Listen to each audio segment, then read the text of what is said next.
Hello there, this is David from David Books and Comics, and today I'm going to present a comic book haul that I did. These are inexpensive comic books, some a minor key issue, uh, and just a little bit of comic book history. But anyway, so this is Ms. Marvel number 10, and this is the second appearance of Deathbird. Um, so I'm just going to look through just to look at the quality of the book to see. So it's off-white pages. Villain is MODOK. Deathbird is the other major villain in the piece. Art is by Sal Buscema.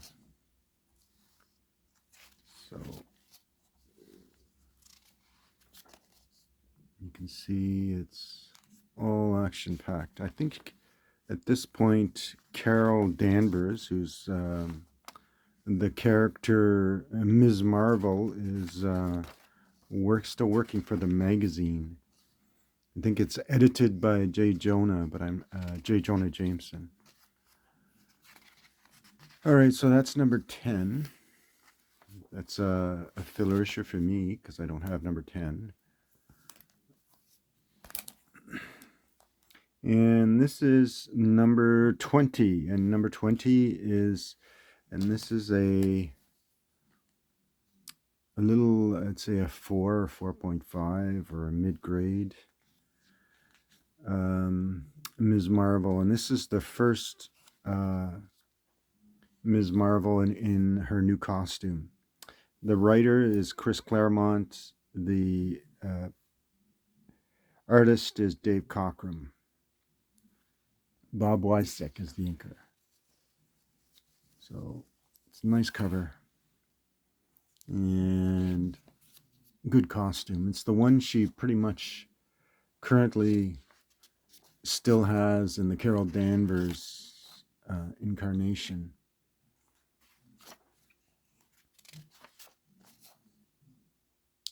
Nice artwork. Cockrum, you can't miss with Cockrum. Beautiful splash page there.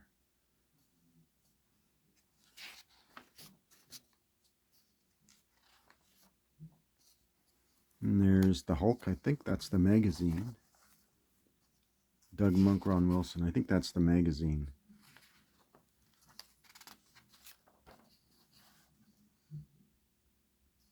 Great artwork. Great new costume. So that's I believe it's the first appearance of the Lizards, one of the arch villains of the piece. And there's Iron Man. All right, so that's that.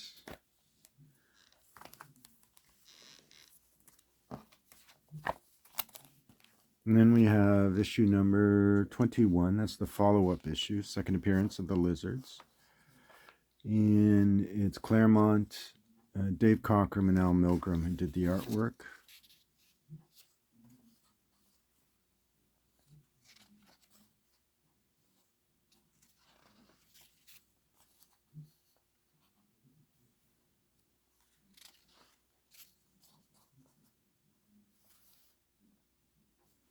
Nice work.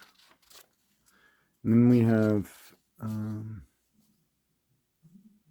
some great backstory origins of these villains that will appear in other volumes of the Ms. Marvel series.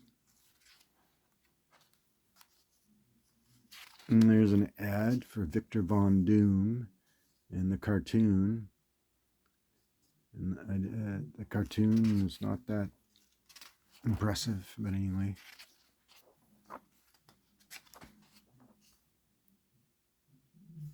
There you go.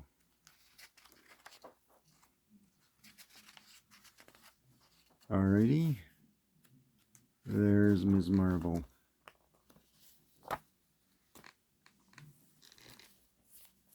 And this is number 12. This is in her old costume.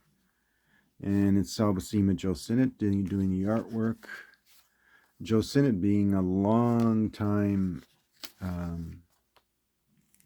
collaborator of Jack Kirby in many of the Fantastic Four series. And Sinnott, of course, it is said, kept much of the artwork that he inked on Jack Kirby's art. Nice splash page.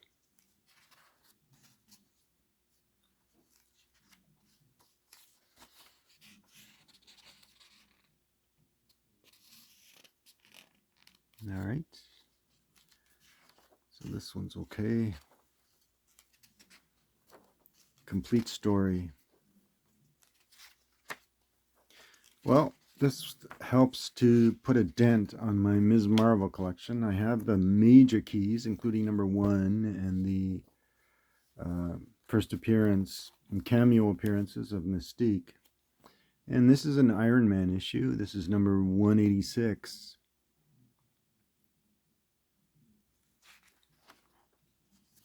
Interesting artwork, interior art.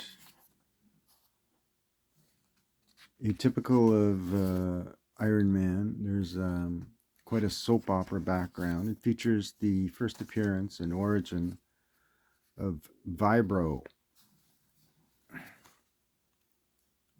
An interesting villain. I don't know if he ever was used again.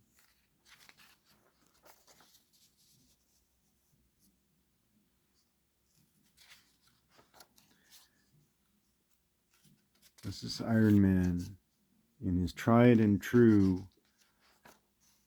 red and yellow costume.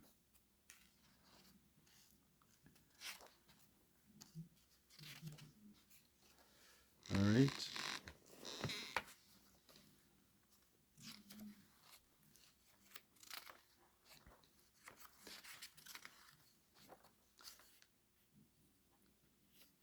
Good. Okay. And this is another filler issue for me. I'm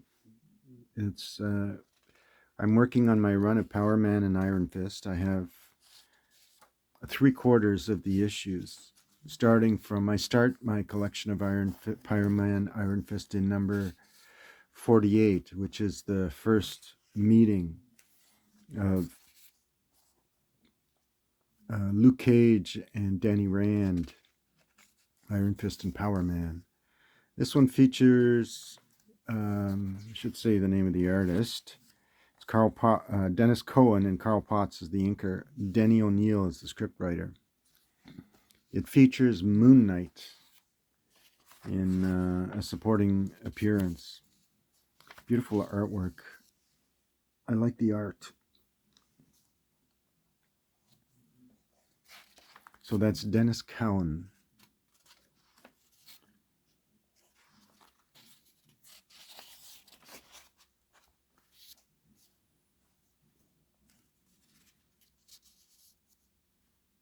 And there's Danny Rand.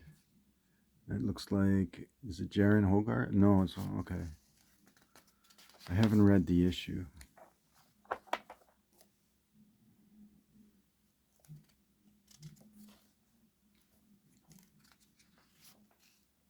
Nice interior artwork.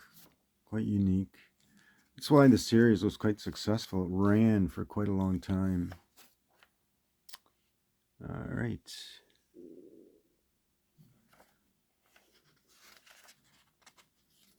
So that's that. That's Power Man Iron Fist, issue number 87. It's a very striking cover. And this is Thunder Agents number 2.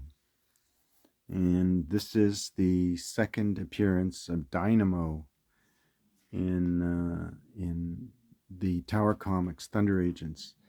The editor of Tower Comics at the time is a fellow named Wally Wood. Now, Wally Wood is a legend in comic book art circles. So Wally Wood was brought in to work on this line of Tower Comics. Harry Shorten, the first editor of MLJ, which later became, as many of us know, Archie Comics, he was brought in as the publisher of Tower, and he was the one who basically hired Wally Wood to edit this line of comic books. And as you can see there, it's a 25-cent giant size comic book. And he was Wally Wood was born on June 17th, 1927 in Menaiga, Minnesota. He's largely self-taught. He attended the Minneapolis School of Art, and Vern Hogarth, who was the artist for Tarzan, the Tarzan comic adventure strip. So he joined Vern Hogarth's Cartoonists and Illustrators School in New York City. He entered the comic book field back in 1949. He was a freelancer for various publishers. He was involved in the EC line of comic books by William M. Gaines, so he was one of the main artists on the EC line. After EC folded, all of their titles except for the Mad magazine, Wood launched a sideline to his comics career with advertising, doing advertising work, advertising ads. He continued freelancing for both DC and Marvel, and I've shown some of those comics on my YouTube channel. He also, in 1965, he created this series, The Thunder Agents, and this is as I said, the second appearance of Dynamo. It's also the second appearance of No Man. What can I say about Thunder Agents? So Thunder Agents, he also worked and launched his own fanzine, or you could say publication, called Wits End. And in it, he worked with his longtime friend and collaborator on the Thunder Agents line, a guy named Steve Ditko. So Wood continued working through the 1970s, contributing work for publishers from Warren Magazine to Gold Key, where he worked on the Mars series for Gold Key, and did self-publishing. He had a variety of health problems, and it diminished his ability to work. Unfortunately, he took his own life in Los Angeles on November the 3rd, 1981. He was only 54. His artwork is quite distinctive. It's known for its very sharp, very defined, careful attention to anatomy. So this is from number 2, January 1966. And yeah, so you see he did the No Man series. There's Dynamo. And there's No Man. No Man also made his first appearance in number 1. So this is his second appearance.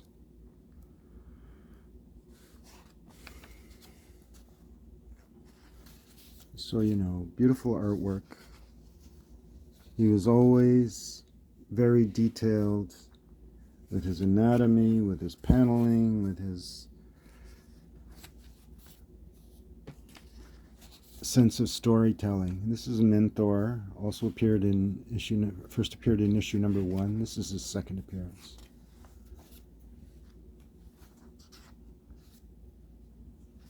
And there's Dynamo. D-Day for Dynamo.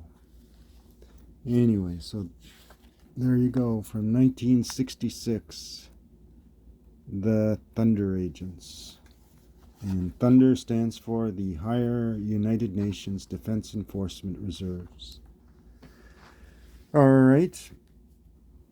So I hope you enjoyed this little comic book haul. And if you did, remember to give me that thumbs up.